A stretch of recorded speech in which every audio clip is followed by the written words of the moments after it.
And another article that you wrote, and it includes some of the guardrails that you're talking about, edge rusher options in the NFL draft. So the check mark would be the age guardrail. RAS is relative athletic score, and then you see the rounds. So the Browns aren't going to be picking in round 2 unless they trade up. So in round 3, you got Zach Harrison, fits the athletic profile but not the age guardrail. Carl Brooks is an interesting one, but again, doesn't fit the age profile in round 4.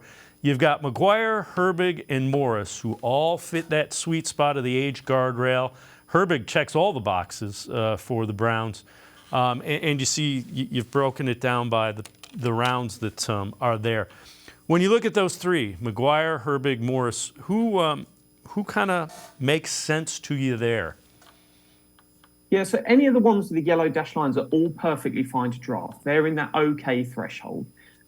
This is the chart that's got all the red X's removed for guys that either have poor pass rush metrics, are really old, or not athletic. So all of these players in this chart are perfectly fine for the Browns to draft. They meet their 3 thresholds of what they've drafted in past D-line players, age, and athletic. I think if they're going to trade up, a player that I keep an eye on, or if he's there at 74, Derek Hall makes an awful lot of sense for the Browns.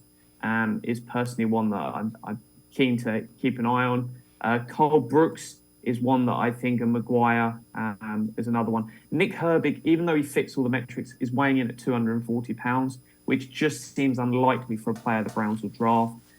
They could go and do it as a pass rush specialist, but I think he's probably going to end up in a team that plays more of a 3-4 defense.